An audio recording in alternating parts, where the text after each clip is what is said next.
സങ്കേതത്തിന്റെ ഒരു ഭാഗം മാത്രമാണ് നമ്മുടെ ഈ ബോട്ട് യാത്രയ്ക്കിടയ്ക്ക് കാണാൻ സാധിക്കുന്നത്. 105 ചതുരശ്ര കിലോമീറ്ററിൽ വ്യാപിച്ചു കിടക്കുന്ന തികച്ചും ജൈവ വൈവിധ്യം നിറഞ്ഞ ഒരു മേഖലയാണ് ഇടുക്കി വന്യജീവി സങ്കേതം അല്ലെങ്കിൽ വൈൽഡ് ലൈഫ് സാങ്ച്വറി എന്ന് പറയുന്നത്.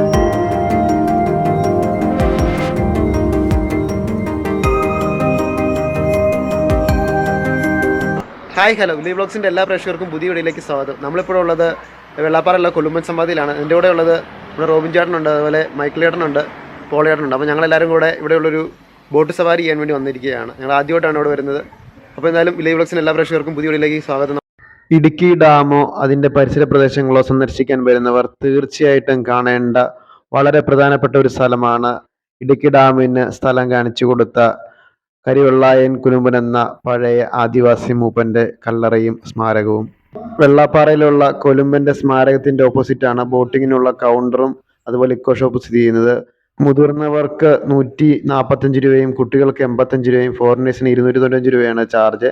അതുകൂടാതെ പല വനവിഭവങ്ങളും ഇവിടെ കൗണ്ടറിൽ ലഭ്യമാണ്. നമ്മളവിടെ ടിക്കറ്റ് കൗണ്ടറിൽ നിന്ന് ടിക്കറ്റൊക്കെ എടുത്ത് നമ്മൾ ബോട്ട് ജെട്ടിയിലേക്ക് എത്തിയിരിക്കുകയാണ്. ഈ കാണുന്നതാണ് ഇടുക്കി ഡാമിൽ സ്ഥിതി ചെയ്യുന്ന ബോട്ട് ജെട്ടി. ബോട്ടിങ്ങിനുള്ള ടിക്കറ്റ് കൗണ്ടറിൽ നിന്ന് 1 കിലോമീറ്റർ സഞ്ചരിച്ചാൽ നമുക്ക് ഹിൽവി പാർക്കിലെത്താം. അതിനെക്കുറിച്ചൊക്കെ ഡീറ്റെയിൽ വീഡിയോ നമ്മൾ മുൻപ് ചെയ്തിട്ടുണ്ട്. അപ്പോൾ നമ്മളിവിടെ ടിക്കറ്റ് ഒക്കെ എടുത്ത് നമ്മളങ്ങനെ ബോട്ട് ജെട്ടിയിൽ എത്തിയിരിക്കുകയാണ്. ഞാനും ടിജോയും മൈക്കിളും അതുപോലെ തന്നെ പോളും പൊളിയേട്ടനും കൂടെ ഇപ്പോൾ ബോട്ടിൽ കയറാൻ പോവുകയാണ്. ഈ കാണുന്ന ബോട്ടിലാണ് നമുക്ക് യാത്ര ചെയ്യേണ്ടത്. 18+2 20 പേർക്കാണ് ആകെ ഈ ബോട്ടിൽ സഞ്ചരിക്കാൻ സാധിക്കുകയുള്ളൂ. ഇതാണ് നമുക്ക് പോകേണ്ട ബോട്ടിന്റെ ഉൾഭാഗം. അകത്ത് ലൈഫ് ജാക്കറ്റ് ഒക്കെ ഉണ്ട്. ഈ ബോട്ടിന്റെ സ്രാങ്കായ രതീഷേട്ടൻ എല്ലാവർക്കും ലൈഫ് ജാക്കറ്റ് കൊടുത്ത് സുരക്ഷ ഉറപ്പാക്കുകയാണ്. അദ്ദേഹം സ്രാങ്ക് മാത്രമല്ല നല്ലൊരു ഗൈഡ് കൂടിയാണ്. അദ്ദേഹത്തിന് അവാർഡൊക്കെ ലഭിച്ചിട്ടുണ്ട്. നമ്മളങ്ങനെ ബോട്ടിൽ കയറാൻ വേണ്ടി റെഡി ആയിട്ട് നിൽക്കുക കേട്ടോ. എല്ലാവരും തന്നെ ലൈഫ് ജാക്കറ്റ് ഇട്ട് സുരക്ഷ ഉറപ്പാക്കിയിട്ടുണ്ട്. ഇനി നമ്മൾ പോകാനുള്ള ബോട്ടിന്റെ അകത്തേക്ക് പ്രവേശിക്കാൻ പോവുകയാണ്. നമുക്ക് ഈ ബോട്ടിനകത്ത് നിന്നിട്ട് അകത്തെ കാഴ്ചകളൊക്കെ കാണാം. ഫ്രണ്ട്സ്, ഇടുക്കി ഡാമിനെ കുറിച്ച് ബോട്ട് യാത്രയെ കുറിച്ച് നമ്മൾ സംസാരിക്കാനായിട്ട് നമ്മുടെ സുഹൃത്തും നാട്ടുകാരനുമായ രതീഷേട്ടൻ നമ്മുടെ കൂടെ ഉണ്ട്. രതീഷേട്ടനാണ് നമ്മുടെ ഇന്നത്തെ ബോട്ടൊക്കെ കുറിച്ചുകൊണ്ട് നമ്മുടെ കാര്യങ്ങളൊക്കെ പറഞ്ഞു തരുന്നത്. രതീഷേട്ടൻ നമ്മുടെ വീഡിയോയിലേക്ക് സ്വാഗതം. തീർച്ചയായിട്ടും. അങ്ങനെ നമ്മുടെ യാത്ര ആരംഭിക്കാൻ പോവുകയാണ്. രതീഷേട്ടൻ ബോട്ട് സ്റ്റാർട്ട് ചെയ്യുകയാണ്. അങ്ങനെ ഫ്രണ്ടിലൊക്കെ യാത്രക്കാരൊക്കെ ഇരിപ്പുണ്ട്. നമ്മുടെ കൂടെ വന്നവരൊക്കെ ഫ്രണ്ടിൽ ഇരിപ്പുണ്ട്. നമുക്ക് പോകാനുള്ള ആൾക്കാരുടെ കപ്പാസിറ്റി എഴുതിയിട്ടുണ്ട്. പാസഞ്ചർ കപ്പാസിറ്റി 18+2, അതുപോലെ എമർജൻസി നമ്പർ എല്ലാം ഇവിടെ യാത്ര ആരംഭിക്കുകയാണ്. ഇനി ഇരിക്കുന്ന സീറ്റിൽ നിന്ന് ആരും എഴുന്നേറ്റ് മാറരുത് കേട്ടോ.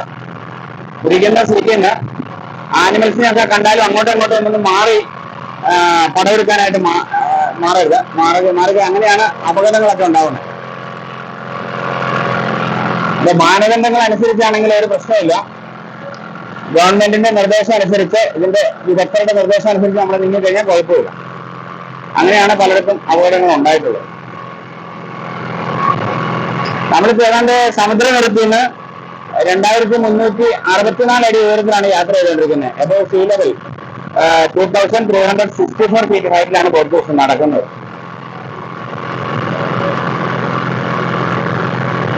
65 സ്ക്വയർ കിലോമീറ്റർ ആണ് വാട്ടർ സ്പ്രെഡിങ് ഏരിയ. വാട്ടർ കോടി ക്യൂബിക് മീറ്റർ വാട്ടർ കപ്പാസിറ്റി ഉണ്ട് റിസർവയറിന്. ഏകദേശം 2.5 ലക്ഷം കോടി ക്യൂബിക് മീറ്റർ വാട്ടർ കപ്പാസിറ്റി. 30ഓളം വ്യത്യസ്ത ഇനങ്ങളിൽപ്പെട്ട മീനുകളെ കാണപ്പെടുന്നുണ്ട്.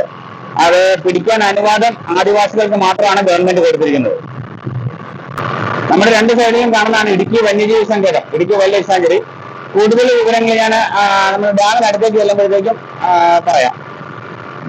നമ്മൾ ജീവിതത്തിൽ ഒരു തവണയെങ്കിലും എക്സ്പീരിയൻസ് ചെയ്യേണ്ട ഒരു ബോട്ടിംഗ് ആണ് ഇടുക്കി ഡാമിനകത്തുള്ളത്. വളരെ മനോഹരമായ കാഴ്ചകളൊക്കെ ആസ്വദിച്ച് നമുക്ക് യാത്ര ചെയ്യാൻ സാധിക്കും. നമ്മൾ നടന്നുപോയ ഇടുക്കി ഡാമും ചെറുതോണി ഡാമൊക്കെ നമുക്ക് വെള്ളത്തിലൂടെ പോകുമ്പോഴുള്ള കാഴ്ചകൾ നമുക്ക് വിഭിന്നമായ ഒരു കാഴ്ചയായിരിക്കും. ആഴം ഡെപ്ത് ഏറ്റവും കൂടുതലുള്ള സ്ഥലം ഇവിടെയാണ്. 364 അടി. ഇവിടെ 37 നില ബിൽഡിങ്ങിന്റെ ഡെപ്ത് ആണ്. ഉയരം പറയുമ്പോൾ അതാണ്, അത്രയാണ് ഡെപ്ത് ഇവിടെ ഉള്ളത്. നമ്മുടെ ഇടേ സൈഡിൽ കാണുന്ന ചെറുതോണി ഡാം, നമ്മളെല്ലാം അറിയുന്ന ഇടുക്കി ഡാം തുറക്കുന്നു എന്നാണ്. യാതൊരു കാരണവശാലും ഇടുക്കി ഡാമിന് ഷട്ടറില്ല, തുറക്കാറില്ല, തുറക്കാൻ സാധിക്കില്ല. ചെറുതോണി ഡാമാണ് തുറക്കുന്നത്. 5 ഷട്ടറുകളുണ്ട്. അതിന്റെ ആ നടുക്കുള്ള സെൻട്രൽ ആയിട്ടുള്ള ഷട്ടറാണ് ആദ്യം തുറക്കുന്നത്. പിന്നെ ലെഫ്റ്റ് റൈറ്റ് എന്ന് പറഞ്ഞിട്ട് ബാക്കിയുള്ള 4 കൂടെ തുറക്കും. അങ്ങനെ തുറന്ന് വെള്ളം പാല് പോലെ ഒഴുകി വരുന്നതാണ് നമ്മളെ ഇത് ന്യൂസിലൊക്കെ കാണുന്നത്. 373 അടി വെള്ളം വരുമ്പോൾ മാത്രമാണ് ഷട്ടറിന്റെ ലെവലിൽ എത്തുന്നത്. ഇപ്പം 364 അടി, 9 അടിയും കൂടെ വരുമ്പോഴാണ് ഷട്ടറിന്റെ ലെവലിൽ കയറുന്നത്. ചെറുതോണി ഡാമിന്റെ ആകെ ഉയരം എന്ന് പറയുന്നത് 472 അടിയാണ്. 472 ഫീറ്റ്സ് ആണ് അതിന്റെ ഹൈറ്റ് ഉള്ളത്.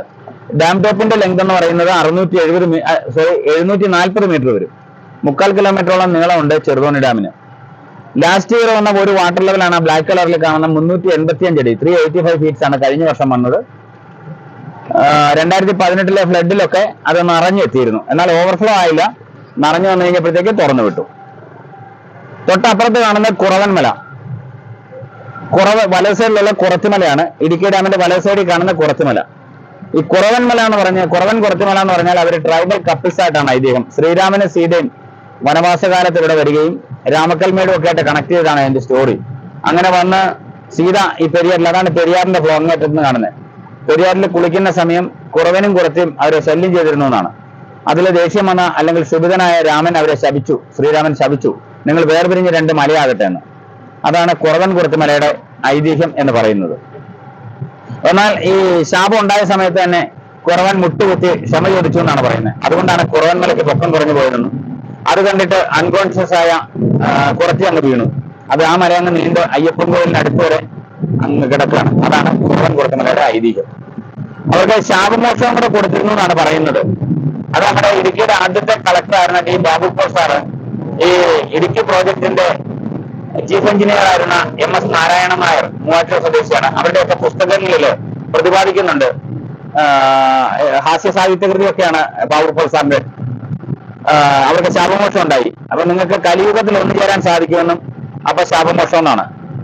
മല കെട്ടി ഈ കുറവൻ കുറച്ച് മലകളെ തമ്മിൽ ബന്ധിപ്പിച്ചിട്ട് ഇടുക്കി ഡാം കെട്ടിക്കഴിഞ്ഞപ്പം അവരൊന്നായി തീർന്നു, ശാപമോക്ഷം ഉണ്ടായി എന്നൊക്കെ ഐതിഹ്യത്തിൽ ഇങ്ങനെ പറയുന്നതാണ്.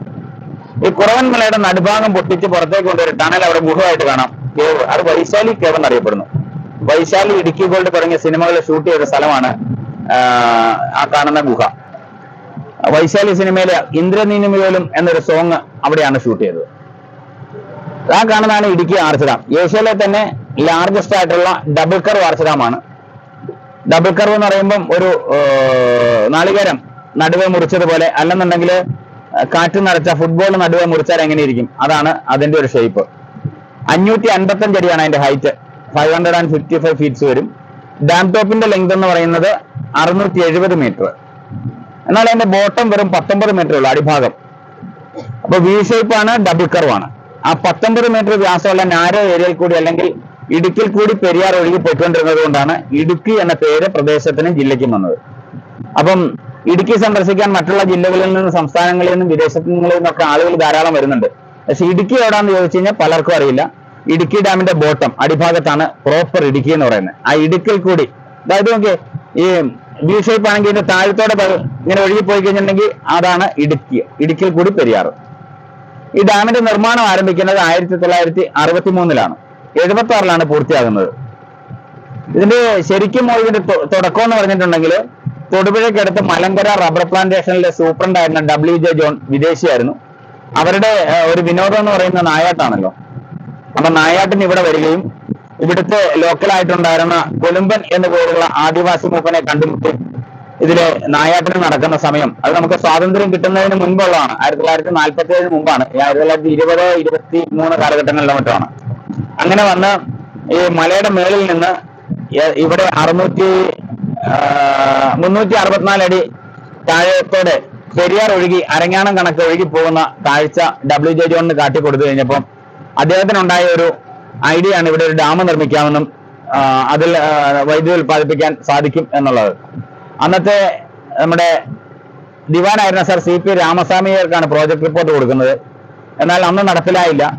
സ്വാതന്ത്ര്യം കിട്ടി, ജവഹർലാൽ നെഹ്റു പ്രധാനമന്ത്രിയും ജയൽ റാവു ഇലക്ട്രിസിറ്റി മിനിസ്റ്ററും ആയിരിക്കുന്ന സമയത്താണ് ഇതിന്റെ നിർമ്മാണത്തിന് അനുമതി കൊടുക്കുന്നത്. EMS മുഖ്യമന്ത്രി ആയിരിക്കുന്ന സമയത്ത് ഇതിന്റെ നിർമ്മാണമൊക്കെ ആരംഭിച്ച് 76-ല് പ്രധാനമന്ത്രി ശ്രീമതി ഇന്ദിരാഗാന്ധി കമ്മീഷൻ ചെയ്യുന്ന സമയത്ത് C അച്യുതമേനോനായിരുന്നു മുഖ്യമന്ത്രി. MN ഗോവിന്ദൻ നായർ അദ്ദേഹമായിരുന്നു ഇലക്ട്രിസിറ്റി മിനിസ്റ്റർ. ആ സമയത്താണ്. അന്ന് നമുക്ക് 13 വർഷം കൊണ്ട് കുളമാവ്, ചെറുതോണി, ഇടുക്കി 3 ഡാമിനും കൂടി 110 കോടി രൂപയായിരുന്നു എക്സ്പെൻസ് ഉണ്ടായിരുന്നത്. 220 ലക്ഷം മാൻ പവർ മനുഷ്യാധ്വാനമാണ് ഈ ഡാമുകളുടെ പൂർത്തീകരണത്തിന് വേണ്ടി വന്നിരിക്കുന്നത്. 85ഓളം ആളുകളാണ് നമുക്ക് അന്ന് ജീവൻ നഷ്ടപ്പെട്ടത് ഈ നിർമ്മാണത്തിനിടയ്ക്ക്. 85 പേരോളം.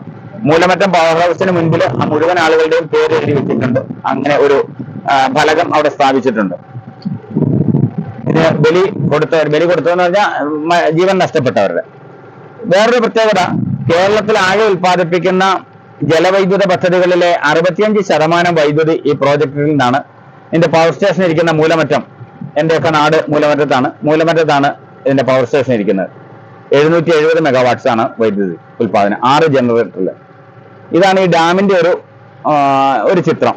ഇനി നമുക്ക് ഇടുക്കി വന്യജീവി സങ്കേതത്തിന്റെ ഒരു ഭാഗം കാണാൻ പോവാം.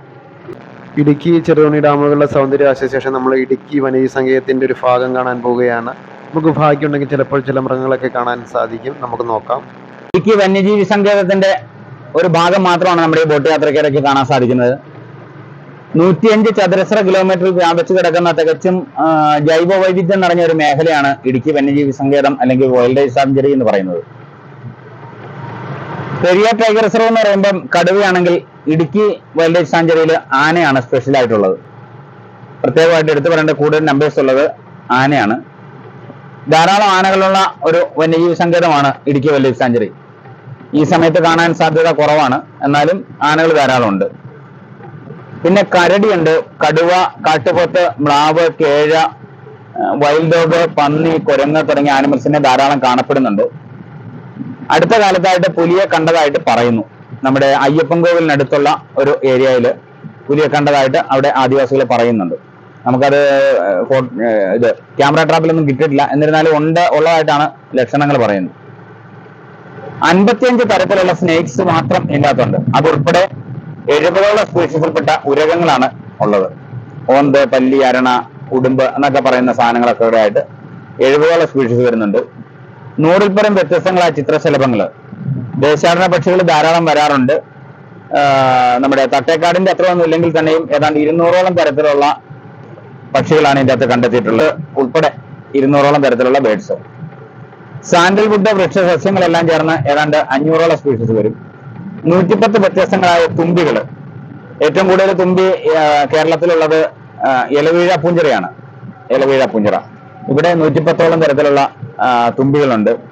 പിന്നെ അതിനെ കഴിഞ്ഞൊക്കെ കൂടുതലായിട്ട് ഒരു അത്ഭുതം, നമ്മുടെ വീടുകളിൽ നമുക്കറിയാവുന്ന ഉറുമ്പ് 4-5 തരമാണ്. 2, 3, 4, 5 അതിൽ കൂടുതലൊന്നും ആർക്കും അറിയില്ല. ഇതിനകത്ത് 64 തരത്തിലുള്ള ഉറുമ്പുകളുണ്ട്. പോയിസൺ ഉള്ളതും ഇല്ലാത്തതും ഒക്കെ ആയിട്ട് 64 തരത്തിലുള്ള ഉറുമ്പുകളെ റിസർച്ചിലൂടെ കണ്ടെത്താൻ സാധിച്ചിട്ടുണ്ട്. ഇതെല്ലാം ചേർന്ന തികച്ചും ജൈവവൈവിധ്യം നിറഞ്ഞ ഒരു വൈൽഡ് ലൈഫ് സാങ്ച്വറിയാണ് ഇടുക്കി. നമുക്ക് നോക്കാം എന്തെങ്കിലും ആനിമൽസ് ഉണ്ടെങ്കിൽ കാണാം. ഈ ജലാശയത്തില് ചീങ്കണ്ണി മുതലയൊന്നുമില്ല, പക്ഷേ ഡേഞ്ചറാണ്. നീർനായ ധാരാളം ഉണ്ട്. നീർനായയുടെ കേവാണ് ഈ കാണുന്നത്. ചില സമയത്ത് ഇങ്ങനെ വരുമ്പോൾ കുഞ്ഞുങ്ങളൊക്കെ ആയിട്ട് ഓടി കയറുന്നോ അല്ലെങ്കിൽ ഇറങ്ങി ഇങ്ങനെ നിൽക്കുന്നൊക്കെ കാണുന്ന ചിലപ്പോൾ.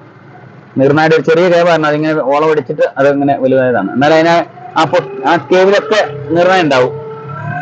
ഇപ്പൊ തീരാൻ പോവാണ്. നമ്മളെ ബോട്ട് കെട്ടിയിലേക്ക് അടുത്തോണ്ടിരിക്കുക. അപ്പോൾ ഇടുക്കി ഡാമിനെ കുറിച്ചും വന്യജീവി സങ്കേതത്തെ കുറിച്ചും അതുപോലെ എല്ലാ കാര്യങ്ങളും പറഞ്ഞ് രവിശേഖരൻ ആശംസകളും നേരുന്നു. Okay, thank you, welcome. ഇനി ആളുകൾ വരിക, ഇടുക്കി ആസ്വദിക്കുക. ഇടുക്കി എന്ന് പറഞ്ഞു കഴിഞ്ഞാൽ നമ്മുടെ മൂന്നാർ തേക്കടിയല്ല, ഇടുക്കി ബേസ് ചെയ്ത് തന്നെ ധാരാളം ടൂറിസം പ്ലേസുകളുണ്ട്, സ്ഥലങ്ങളുണ്ട്. എല്ലാവരും സന്ദർശിക്കുക. ആഭ്യന്തര ടൂറിസ്റ്റുകളും വിദേശ ടൂറിസ്റ്റുകളും ഒക്കെ ധാരാളം വരാൻ തുടങ്ങിയിട്ടുണ്ട്. എല്ലാവർക്കും ഹൃദയം നിറഞ്ഞ സ്വാഗതം. ഫ്രണ്ട്സ്, അങ്ങനെ നമ്മൾ അരമണിക്കൂറത്തെ ബോട്ട് യാത്ര അസോസിയേഷൻ നമ്മുടെ സ്റ്റാർട്ടിംഗ് പോയിന്റിലേക്ക് എത്തുകയാണ്.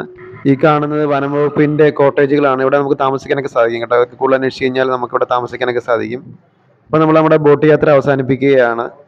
നല്ലൊരു കിടിലൻ എക്സ്പീരിയൻസ് ആണ്. ജീവിതത്തിൽ ഒരിക്കലെങ്കിലും നമ്മൾ ഈ കാഴ്ചകളൊക്കെ വന്ന് ആസ്വദിക്കുകയും കണ്ടിട്ട് പോവുകയൊക്കെ ചെയ്യണം. അങ്ങനെ നമ്മൾ നമ്മുടെ ബോട്ട് കരയ്ക്കോടെ അടുപ്പിച്ചിരിക്കുകയാണ്. സഞ്ചാരികളായി ഓരോരുത്തരായി ഇറങ്ങുകയാണ്. നമ്മൾ ഉടനെ തന്നെ ബോട്ടിൽ നിന്ന് പുറത്തിറങ്ങുകയാണ്. കണ്ടോ, നമ്മളങ്ങനെ യാത്രയൊക്കെ ആസ്വദിച്ച ശേഷം പുറത്തിറങ്ങി. വളരെ നല്ലൊരു എക്സ്പീരിയൻസ് ആയിരുന്നു. നമുക്ക് യാത്ര ചെയ്തപ്പോൾ നമുക്ക് ആനയൊന്നും മറ്റും കാണാൻ സാധിച്ചില്ല. അപ്പോൾ നമ്മുടെ ശ്രാങ്ക് രതീഷ് ചേട്ടൻ കയ്യിലുണ്ടായിരുന്ന ഒരു വീഡിയോ നമുക്ക് അയച്ചു തന്നിരിക്കുന്നു, ഒരു ആന കയറിപ്പോന്നതിൻ്റെ വീഡിയോ. അപ്പോൾ ഇതൊക്കെ ഇവിടെ നമുക്ക് കാണാൻ സാധിക്കും. നമുക്ക് ഭാഗ്യം ഉണ്ടെങ്കിൽ ഈ കാഴ്ചകളെല്ലാം നമുക്ക് ഇവിടെ വന്നാൽ ആസ്വദിക്കാൻ സാധിക്കും. ആന മാത്രമല്ല, വേറെ മൃഗങ്ങളൊക്കെ ഉണ്ട് കേട്ടോ. പക്ഷെ നമുക്കിതൊന്നും ഒന്ന് കാണാൻ സാധിച്ചിട്ടില്ല കേട്ടോ. എന്തായാലും നല്ലൊരു എക്സ്പീരിയൻസ് ആണ്, എല്ലാവരും വരിക. അപ്പോൾ ഫ്രണ്ട്സ്, നമ്മൾ ഇടുക്കി ഡാമിലൂടെ ബോട്ട് യാത്ര നടത്തുകയും ബോട്ട് യാത്രയെക്കുറിച്ചുള്ള കാര്യങ്ങളും അതുപോലെ ഇടുക്കി ഡാമിനെ കുറിച്ചുള്ള കാര്യങ്ങളും ഇടുക്കി വനത്തെക്കുറിച്ചുള്ള കാര്യങ്ങളൊക്കെ നമുക്ക് വിശദമായി പറഞ്ഞിട്ട് രതീഷ് നമുക്ക് പറഞ്ഞിട്ടൊക്കെ ചെയ്തിരുന്നു. അപ്പോൾ ഈ വിഷയം വിശ്വസിക്കും, ഇഷ്ടപ്പെട്ടാൽ നിങ്ങൾ തീർച്ചയായിട്ടും ലൈക്ക് ചെയ്യുക, കമൻറ്റ് ചെയ്യുക, സബ്സ്ക്രൈബ് ചെയ്യുക. അതുപോലെ നമ്മുടെ ഇടുക്കി ഡാമിൻ്റെ ബോട്ട് യാത്ര ആസ്വദിക്കുക. അപ്പോൾ അടുത്തൊരു മനോഹര വീഡിയോ വരുന്നതിലേക്കും എല്ലാവർക്കും ബൈ ബൈ.